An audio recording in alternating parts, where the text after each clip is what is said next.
Salut les amis, qui a jamais voulu manger les petites brioches farcies qu'on retrouve dans les mangas quand on était plus jeune. Aujourd'hui on va faire des porcs. En fait c'est une brioche asiatique qui est farcie en fait de viande à la base, de la viande de porc. Donc pour cela il va vous falloir 500 g de farine de blé, un sachet de levure chimique, 30 g de sucre, une cuillère à café de sel, une cuillère de vinaigre blanc et 2 cuillères à soupe d'huile végétale, et ainsi que 2 blancs d'œufs. Voilà. Alors moi j'ai divisé la recette en 5, donc vous inquiétez pas, mes grammages ils sont beaucoup plus restreints. Donc moi je suis parti sur 100 g de farine. Donc pour 100 g de farine, ça va nous faire à peu près 2 pao. Vous allez mélanger donc le sel, donc je vais mettre un peu de sel. Je vais mettre ma levure, donc là je vais mettre une petite cuillère à café. Voilà.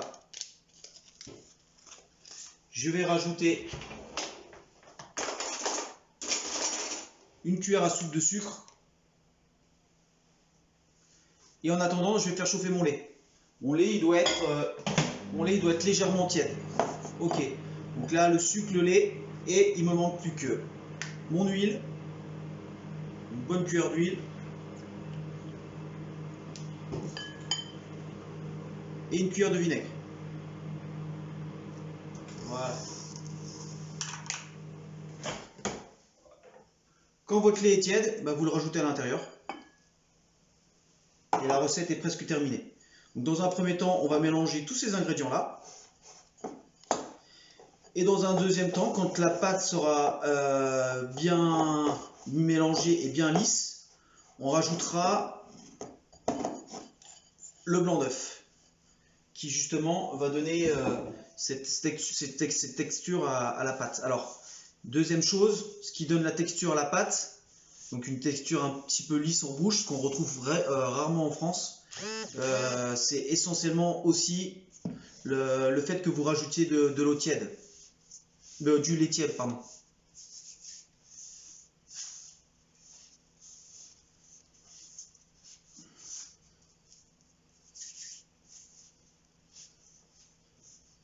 Moi, il va manquer un tout petit peu de lait.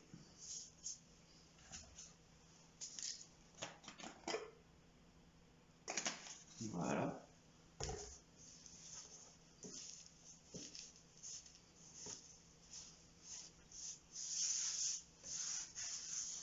Alors c'est ça aussi la cuisine, hein. Quand on n'a pas de balance comme moi, on tâtonne.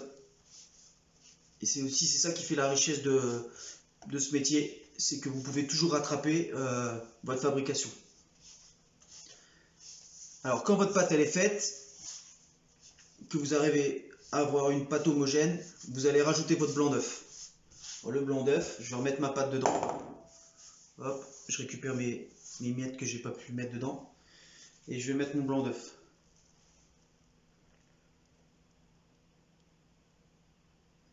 Voilà.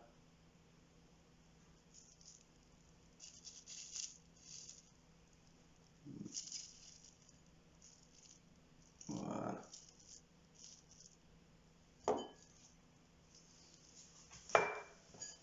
Alors au début c'est un petit peu ragoûtant, parce que justement le blanc d'œuf ça colle. La pâte elle va se déstructurer, mais c'est pas grave. Vous la remettez sur le poste de travail et vous la retravaillez. Jusqu'au moment où on a une pâte assez lisse. Et c'est terminé. Si elle colle un peu à vos mains, vous pouvez vous permettre de mettre un tout petit peu de farine, mais vraiment un tout petit peu. Sinon, continuez la réalisation. De toute façon, c'est en la travaillant qu'elle sera moins collante aussi.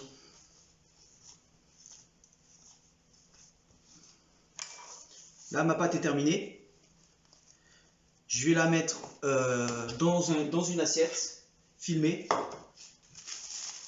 pendant une demi-heure, 3/4 d'heure pour qu'elle s'assouplisse.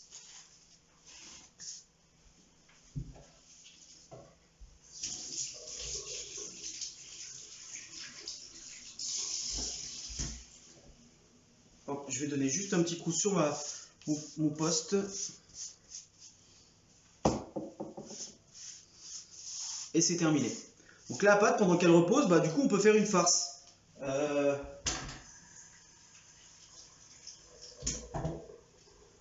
on peut faire une farce. Alors pour moi, j'ai pas beaucoup de produits étant donné qu'on est en confinement.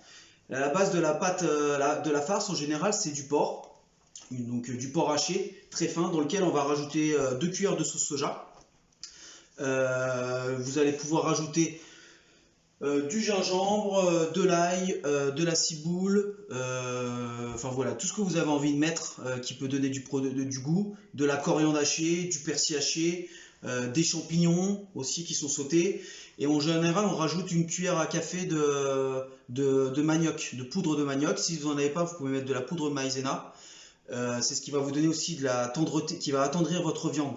Dans les pays asiatiques, on utilise du glutamate. En fait, c'est une poudre qui va permettre d'attendrir les viandes. Et c'est pour ça que quand vous allez au restaurant chinois, quand vous ressortez du restaurant chinois, parfois vous avez l'impression d'être ballonné. Parce que votre ventre il a gonflé grâce à cette poudre-là qui a attendri la viande. Donc voilà, vous pouvez mettre une petite cuillère de maïzena. Et voilà, votre recette, vous la laissez, votre farce, vous la laissez de côté pendant une petite après-midi. Et après, vous n'avez plus qu'à farcir. Moi, pour ma part, j'ai pas grand chose. Donc moi, je suis parti sur une merguez. Donc moi, déjà, dans un premier temps, dans mon bol, ici, j'ai mis du pain de mie qui a été légèrement mouillé au lait, et ce qui va attendrir ma farce. Je vais mettre un demi-oignon. Donc un demi-oignon ciselé. Et je vais rajouter de l'ail et le petit mélange de ma belle-mère. D'ailleurs, un petit clin d'œil pour elle, qui est en fait une pâte qu'elle fait. Donc elle mixe de l'ail, des oignons, elle met du gingembre mangue, et elle fait une pâte et elle met ça au congélateur. Donc ça, en fait, quand on n'a pas de persil ou d'herbe comme moi aujourd'hui, bah, du coup ça va me servir d'aromate justement pour développer le goût de ma farce. Donc dedans j'ai mis la petite mixture de ma belle-mère, mes petits oignons. Hop. Je vais prendre un peu d'ail.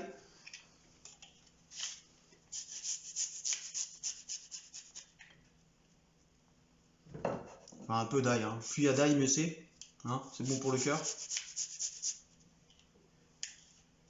Hop. Et je vais rajouter ma merguez. Alors la merguez, hop, vous l'ouvrez et vous récupérez la chair. Bien évidemment, on peut rajouter des épices, hein, n'hésitez pas. C'est le but d'ailleurs. Voilà, je récupère la chair de ma merguez.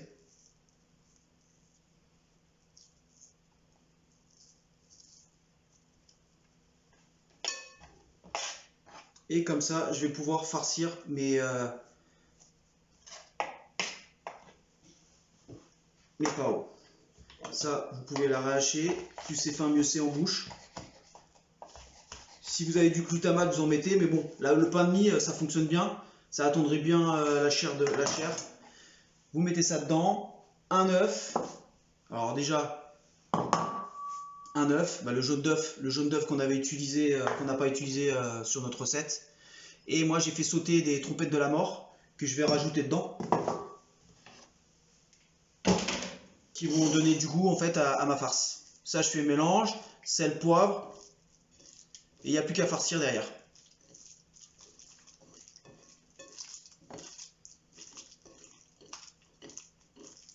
Voilà. Alors normalement, la base, c'est, je vous ai dit, c'est à base de porc. Si vous ne mangez pas de porc, vous pouvez prendre de la chair de veau. C'est super, super tendre, un petit peu plus cher, mais c'est très bon. Et après, vous mettez un peu la force que vous souhaitez dedans, hein. Là, je voudrais mettre du curcuma.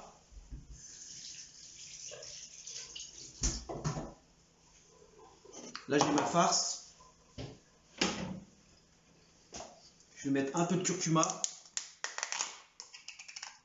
Et après, j'ai plus qu'à abaisser ma pâte. Alors, pour abaisser la pâte, moi, j'avais déjà préparé une pâte.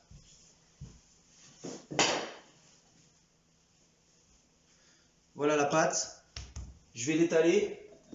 Si elle colle un peu au plan de travail, vous pouvez légèrement fariner.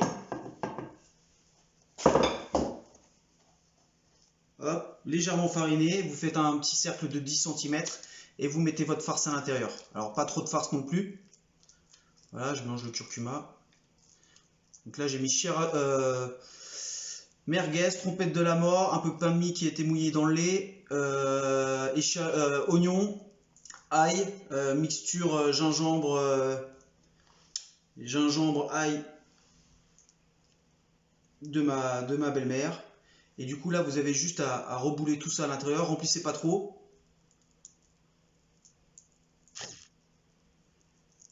Et de fermer la brioche. Voilà. La brioche est fermée. Vous la reprenez sur le poste de travail, bien fermée. Après, il vous faut